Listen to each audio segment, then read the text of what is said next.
The end of this week, Silicon Valley Bank, one of the top 20 banks in the US, which is responsible for apparently banking about 50% of all the tech startups in the US, something like 60,000 of them or something like that, as well as a bunch of the major VC firms, essentially went into liquidation.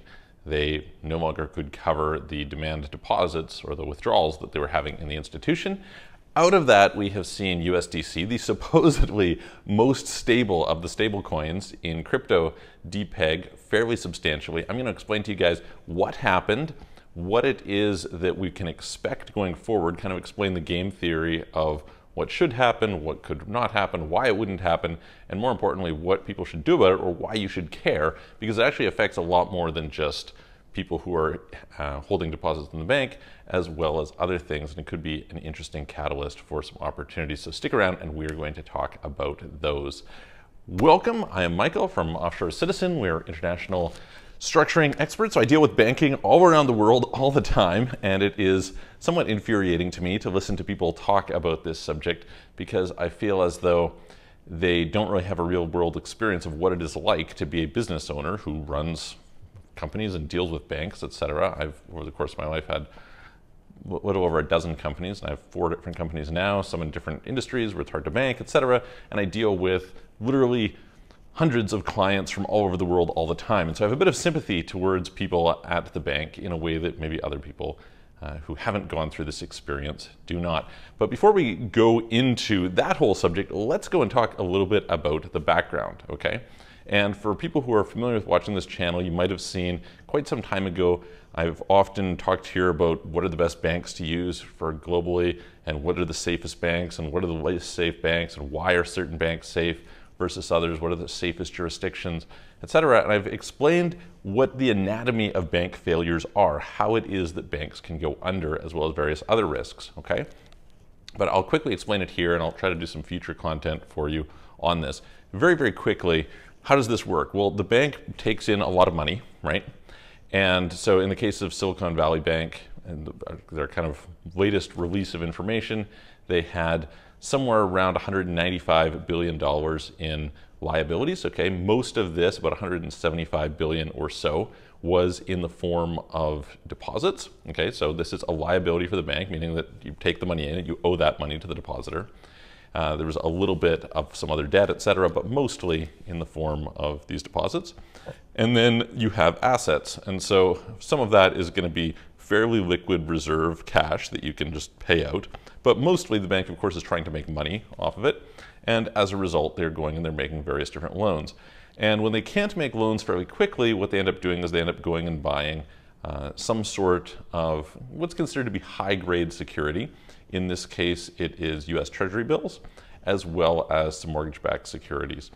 And so they had about, most recently, around 205 billion, I think it was actually 208 billion in assets to go with 195 billion in liabilities. So they're actually solvent to the tune of $13 billion. You know, profitable, functional bank, been around for about 40 years.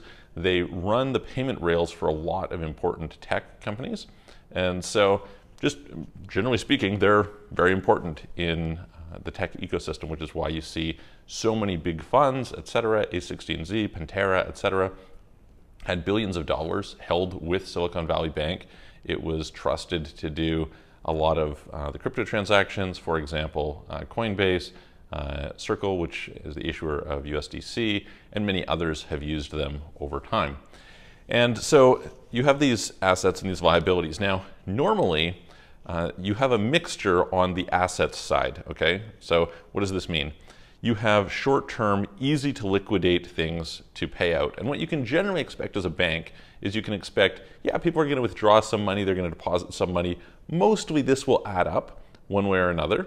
And as a result, because it will add up, you're going to be in a situation where you can put most of your assets in longer duration investments. So this would be like mortgages, for example, for a bank. In this particular case, they have a lot of 10-year US Treasury bills, apparently. And so, you know, that's the way those go. But then what can happen is if it turns out there's a lot of withdrawals, then those withdrawals can eat up your short-term reserves and you're forced to sell your long-term assets. Now, recognize these long-term assets actually can be safe and the bank can be profitable, but if you have to sell them in a hurry, you may have to sell them for a discount. And in order to meet demand withdrawals, that might be an issue. So let's just talk about that. As an example, say one of the things they do is they lend on a mortgage, right? Well, you can just kind of think about it from the flip side, which is you as a homeowner might buy a house, and let's just say, for instance, the house is fair market rate $1 million. You may be able to sell it for $1 million, but could it take you 3 months, 6 months, 12 months to get that price? Now, you could sell it tomorrow, but maybe you end up selling it for $500,000. So the asset that was worth $1 million suddenly is worth $500,000, okay?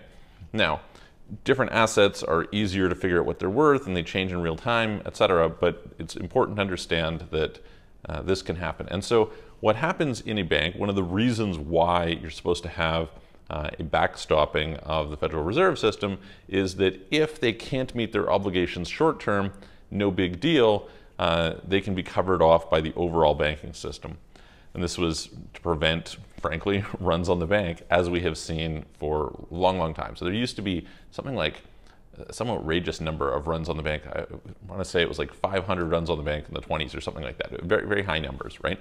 And we mostly haven't had them lately because of the fact that there is sufficient backstopping, etc. But what happens when you have a run on the bank is that people are concerned that the bank doesn't have enough money to pay them, and this spreads. People say, oh shoot, I might not, I don't want to be the last one holding the bag, and so they all come in. And in this particular case, about $42 billion were withdrawn from the bank, okay? All right, so the result of that was they can no longer cover the withdrawals, and they had to shut down withdrawals, okay? So this happened on Friday, and now the FDIC, the Federal Deposit Insurance Corporation, who backs accounts up to $250,000 normally, took over, and there's a thing called Santa Clara Bank. And anyway, there will be a process for going through whatever change has to happen at the bank level. The problem is something like 97% of depositors actually have accounts with greater than the $250,000 in it.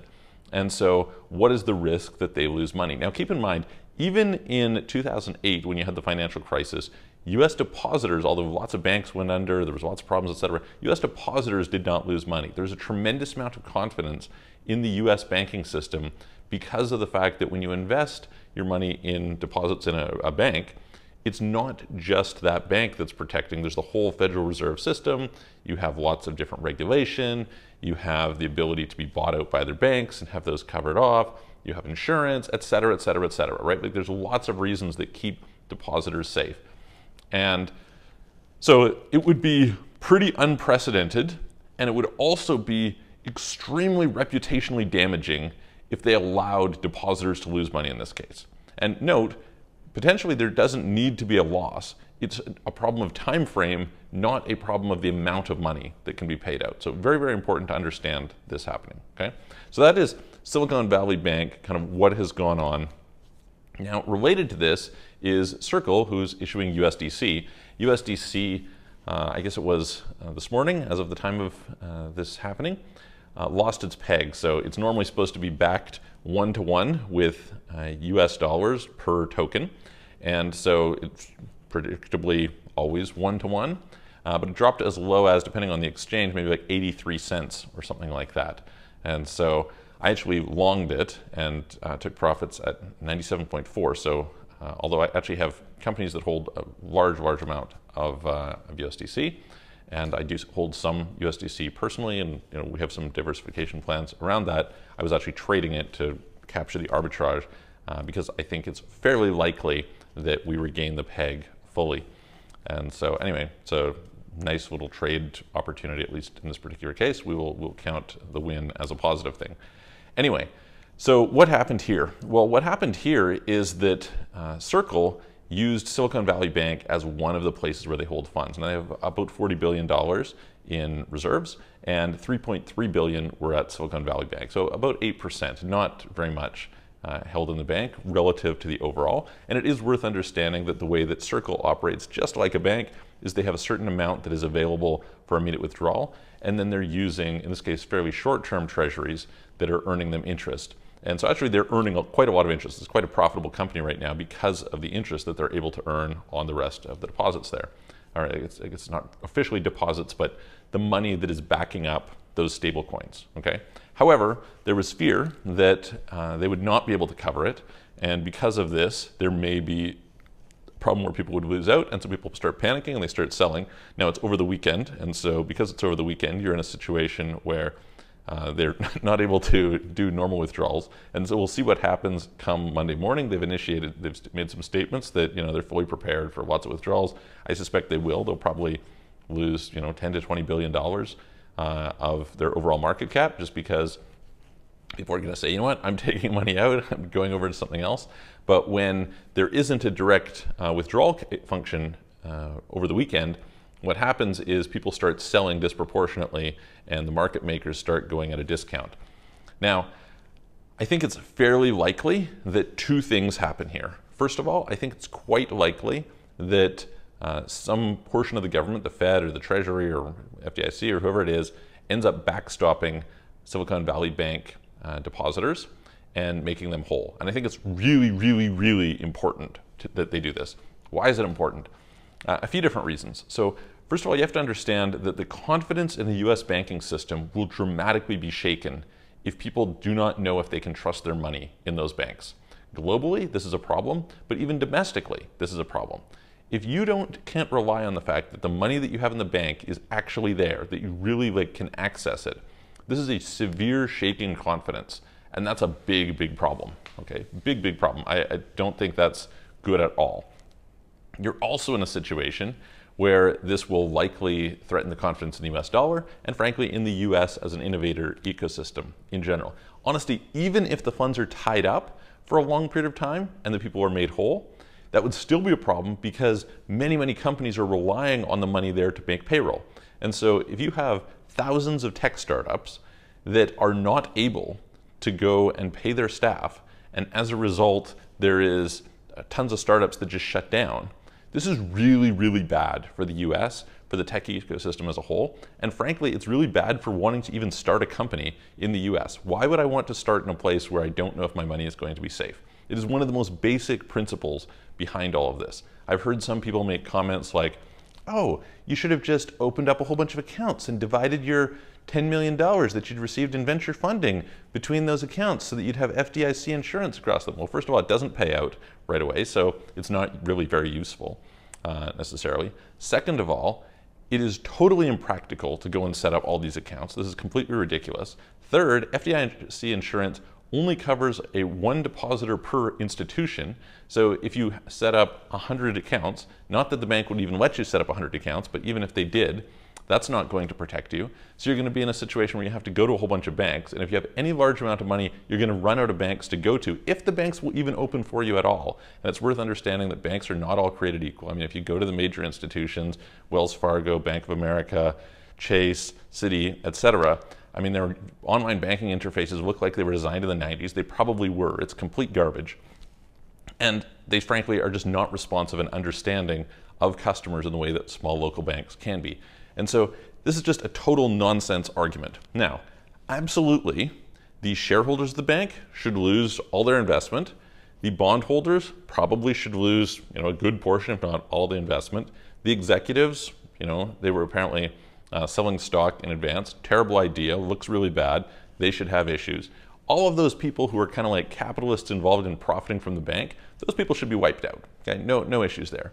But actual individual deposit holders, if the US cares at all about their reputation, and they should, then they should be making those guys whole.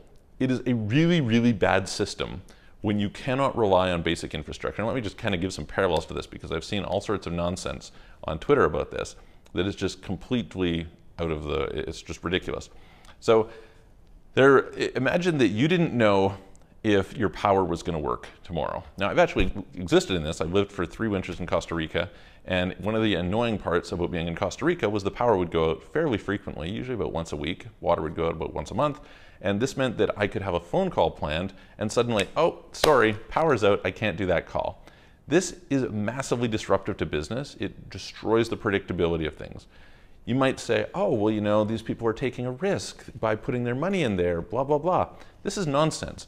It is totally unreasonable to think that an average individual should be able to assess the risk of a bank's loans. The bank probably isn't even that good at assessing the risk of their loans, frankly, nor are the regulators, obviously, because they weren't able to catch this. So how on earth do you expect an individual who has really no sophistication in loans to be able to recognize that? It's totally nonsense. There should not be the necessity for individuals to do that. And I'll come to some kind of solutions about this later on, so we'll wait to put a pin on that. Anyway, totally terrible. What you want as a country is to create a business-friendly environment, not an environment where you bail people out, right? Not an environment where, you know, you give them free money or something like that, but an environment where the ecosystem, so that they can just focus on building the business, finding product market fit, innovating, becoming more efficient, etc. And they don't have to worry about, are the roads going to work? Will the power work? Will you have stable internet? Will you have running water? Will your banks actually be able to send the money for you and receive the money effectively? And will the money actually be there? Loans are a totally separate thing, right? Like, if somebody's going to lend out their assets, put them into an investment, they get wiped out, no problem. But deposit-taking services, sending and receiving money, are really critical. And let's recognize this as well, because you might say, oh, well, you choose to take on that risk. Tell me where you can deposit your money and not take on the bank's risk, which is totally opaque. Okay? Answer this. Just think about it. In today's modern world, it is a requirement if you want to be in business and frankly even live to use banks. Okay, it is not they're trying to get rid of cash, etc. It is not an option not to have banking. So you must have banking. Therefore, once you must have banking, and they're the ones who are basically forcing this on you to some extent by getting rid of cash and other alternatives, etc., then where is the institution that you can go that has full reserves? There are none. They're all going to be operating with some sort of loan exposure that you have. And so what are you supposed to do? What is your alternative as a normal person? It's totally obscene to think that you would do otherwise. And some people are like, oh, go to the big banks. Do you think that the big banks are in a situation where they can't have similar risk events? So what, you're going to say, okay, well, there's 4 institutions or 5 institutions of the country that are too big to fail and we'll just automatically bail them out. Is that a good system? It seems like a terrible system to me. Absolutely terrible. So anyway, the only rational thing for regulators, the government, etc. to do is to bail these guys out. Or it's not bail them out. It's to backstop depositors, okay? To make sure that depositors are covered 100%. That's what you want. And I think it's fairly likely that at some point they will do that. It's possible that they're deranged and they're going to say, oh, we're not going to do it, or they're going to behave in a deranged way. I think that would be deeply unfortunate. And you're talking about like a lot of significant companies. There's a lot of significant political pressure. I think it would be totally obscene for them to not cover them. But that being said, maybe they won't. We'll find out. They haven't. They probably should have made a statement about it already. Should have come out and said, hey, listen, no problems. Here's what we are going to do. And this is, by the way, all they need to do. All they need to do is they need to say, you see all these assets that are going to be held till maturity 2 years, 10 years, whatever from now. So if you sell them today, you will sell them at a discount. But if you can just let them go till maturity, they're worth the full amount that they're worth. We will buy them at the redemption value today. So we will basically take that money and we'll provide it to the deposit holders. We're going to take the assets. We will own those assets. Therefore, we'll just wait until the end of 2 years or 5 years or 10 years, whatever the asset is, and we'll take the money. We won't lose anything, etc. In return for this, we're going to take the equity of the bank. We're going to auction off the assets, etc. And we may actually make money off it. So the government can actually make money through doing this thing. It doesn't have to be a costly thing for them. Anyway, I suspect that there's some sort of a program that gets put together so that it's unlikely that Circle loses perhaps any of their 3.3 billion, but certainly not a huge share of their 3.3 billion. So it's unlikely that that will be the issue, which is reason number one why you would expect that USDC should receive the peg again.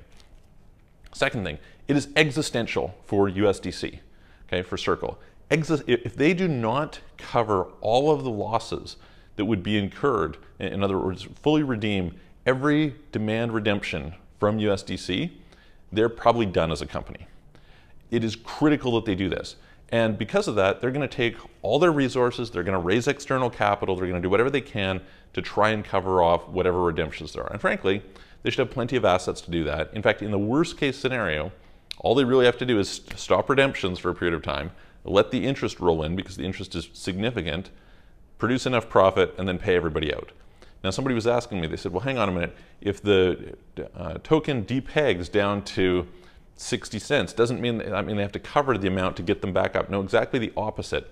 They could go into the public markets and they could buy the tokens at a discount to reduce the amount that they have to redeem. Now, I don't think that they will do that. There's a bunch of reputational reasons why they may not do it, etc. But in theory, that's like free money for their shareholders. If they could, they probably don't have sufficient liquidity to do it.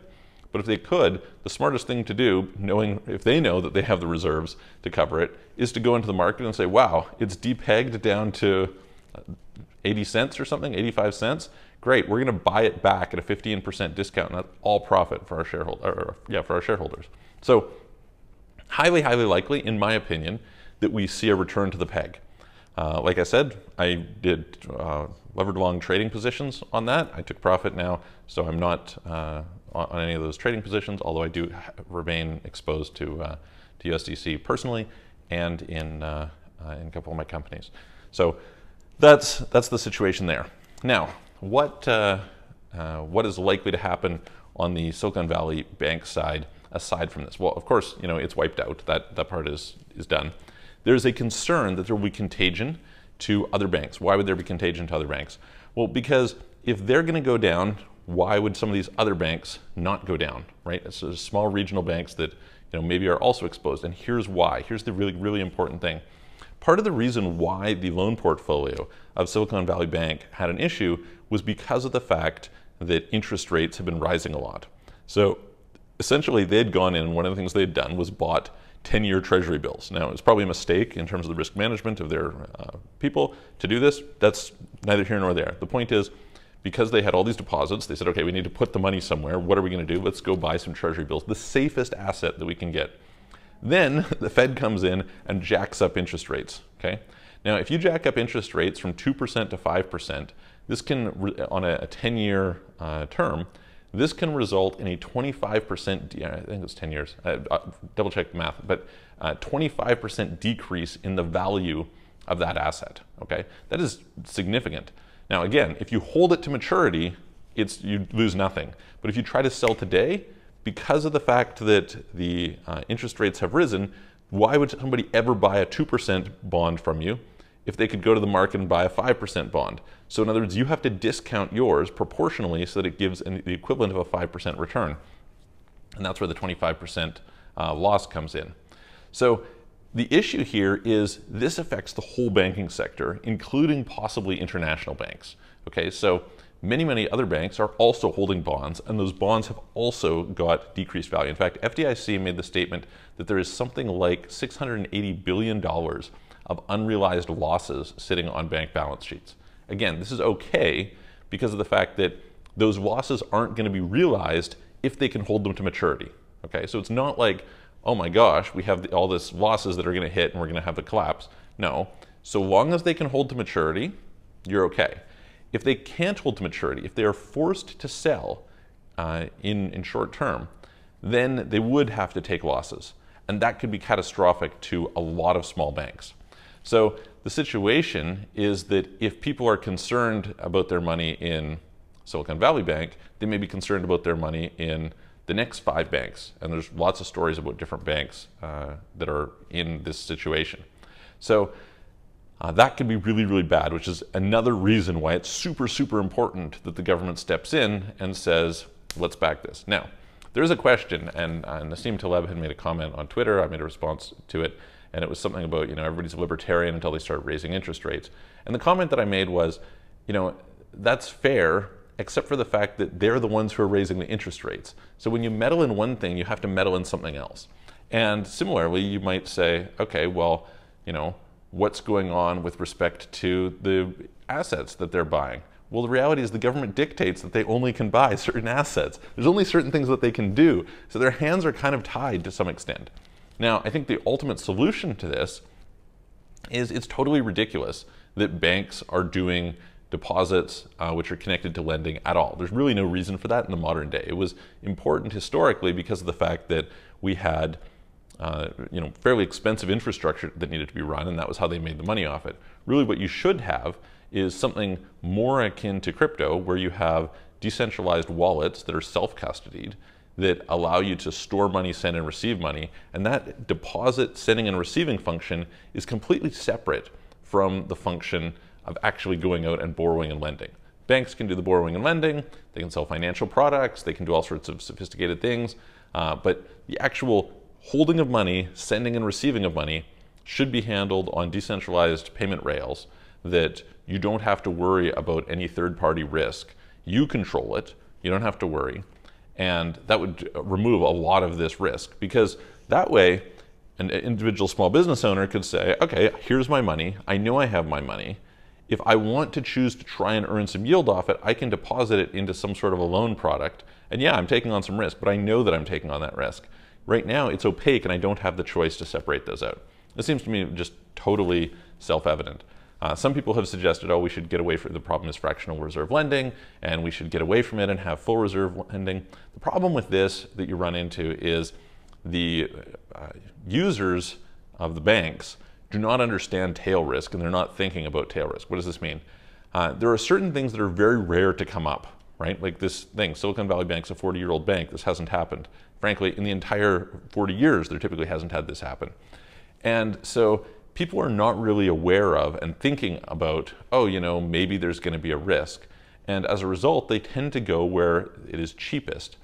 And so the banks that are able to offer the cheapest services tend to attract the customers. Well, if one bank is fully backed, another bank is not fully backed, this one that is fully backed is going to have to charge higher fees than the one who's not fully backed in order to compensate. And frankly, at this stage, that infrastructure is really not so useful anyway. You can focus on having software front ends created by tech companies on top of decentralized infrastructure, and it really just doesn't make sense. Now, that doesn't take away from things like stablecoin risk. You need to figure out how to have some sort of a stablecoin that's not tied to collateral where there's a counterparty there. You could just say, well, we can use something like Bitcoin. Sure, you could use an asset that's synthetic right on one of these things and go accordingly, or you could have, there's lots of different ways that can be done, but that's a separate problem that needs to be solved. And there is certainly lots of work still to be done in terms of the decentralized payment rails as well, in terms of scalability, in terms of speed, in terms of privacy, etc., that needs to be covered. But at least it gives you some sort of an idea. So I suspect that a few things could happen here. Number one, there was a lot of talk over the last little bit that the Fed may raise interest rates more than a quarter point. I personally thought that was probably nonsense, and I still don't think that it's going to happen. But it's possible they pause entirely because of the risk that they're creating in the system because of this. That's not guaranteed, of course, but this is possibly something that will happen. Number two, it's possible that come Monday we see a big drop in stocks. We've already seen a drop in a bunch of stocks, and so there may be some good buying opportunities. I certainly have a reasonable amount of cash that I'm sitting watching, looking for some good buying opportunities. And so that's, I think, something to pay attention to be ready to take advantage of. I would suggest people have identified high-quality companies that they think, hey, I would like to own this. It's really good if it was only at the right price, and be ready to pounce if the price is good, and have the money ready in the brokerage account, ready to go in that regard. And by the way, brokerage accounts typically are safer than bank accounts. It's a place to hold money as well, and so that's also useful. If you're holding USDC, I would say you should probably be diversified. I don't think it's a terrible idea to hold some USDC. I'll probably continue to hold it because the problem is, what do you hold if not USDC? It was supposed to be the most stable of the stable coins. USDT is one alternative, but there's a whole bunch of possible risks there. There's LUSD, there's USDP, which is PAX, BUSD, which was formerly kind of PAX, but there's concerns about Binance there. DAI is partially backed by USDC. Frax is partially backed by USDC. So there's a lot of USDC sort of contagion there. So the three main ones that you can look at are LUSD, USDT, USDC. But I'd say holding actual fiat to some extent is probably smart, as well as some of the funds that we will probably transfer into is actually just plain Bitcoin and Ethereum. I think that they're not cheap right now. I bought most of mine at just over $1,200 in the case of Ethereum, for example. So we're up from that. But this being said, I don't think that it is a terrible price to be getting in it. And so if you're holding long term and you're just thinking of like, okay, I want a safe place to have money, it's probably good to have some diversification in case the worst happens in any of these given assets. So I hope that helps. Let me know if you have any questions, put them in the comments below, give the video a thumbs up, hit the subscribe button, check out our other videos on the subject of banking, bank safety, etc., and I'll try to create some more content on it. Thank you very much, guys. I appreciate you. We'll see you on the next video.